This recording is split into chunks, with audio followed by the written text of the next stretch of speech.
জঙ্গলে ঘুরে বেড়াচ্ছিল। ওরে কি ক্ষুধা লেগেছে রে! জঙ্গলের সব পশু পাখির হলোটা কি? খাওয়ার মতো কিছুই যে পাচ্ছি না, সব গেল কোথায়? না, এভাবে আর হচ্ছে না। পেটে খাবার না থাকলে যে কোনো কিছুই ভালো লাগে না। এই জঙ্গলে আর না, আজ লোকালয়ের দিকে গিয়ে শিকারে যাব। এই বলে শিয়াল খাবারের খোঁজে লোকালয়ে চলে আসে। আর আসতেই হঠাৎ সে দেখতে পায় একটি বৃদ্ধা হাঁসকে খাওয়ানোর জন্য একটি ছোট ডোবাতে ফেলে দিল। আরে বাহ বাহ! ওই বৃদ্ধাটা দেখছি আমার খাবারের জন্য একটি হাঁস ওই ডোবার পানিতে ছেড়ে দিল।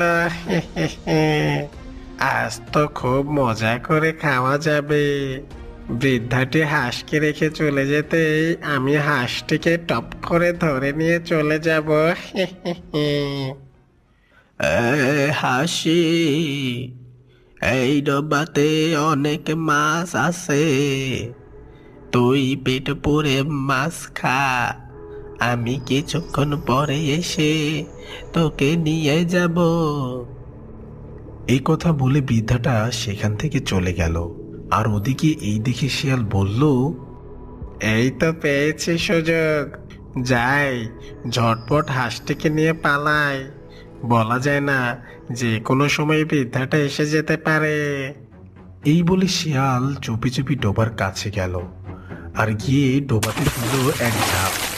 এরপর হাঁসটিকে ধরে নিয়ে চলে গেল। বাহ, হাঁসটা দেখতে তো অনেক সুন্দর, দেখে তো আমার মায়া লেগে গেল। আমি এখন একে খাবো না, বরং হাঁসটিকে আমি বেঁধে রাখি। এই কথা বলে শিয়াল হাঁসটিকে বেঁধে রাখলো। সেখান থেকে শিয়াল চলে আসতেই শিয়ালের মাথায় একটা বুদ্ধি আসে, আর তখন বলে, আমি একে এখন খাবো না, একে আমি লালন পালন করব, অনেক বড় করব, আর আমাকে অনেক ডিম দেবে। সেই ডিম থেকে আরো অনেক হাঁস জন্ম নেবে। তখন আমার একটা হাঁসের খামারই হয়ে যাবে।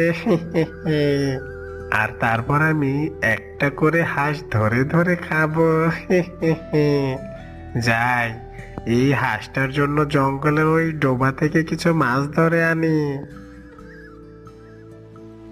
এইদিকে সেই বৃদ্ধাটা তার হাঁসটিকে নিতে সেই ডোবার কাছে আসে। এসে দেখে তার হাঁসটি সেখানে নেই। এই দেখে তো, হায় হায়, এ কি সর্বনাশা কাণ্ড! এ আমার কি সর্বনাশ হয়ে গেল! আমার হাঁসটা এখান থেকে কোথায় চলে গেল?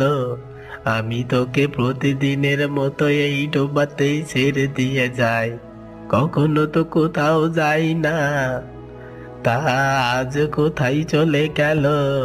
কে নিয়ে গেল আমার হাঁসটা? এই বলে বৃদ্ধাটি তার হাঁসটি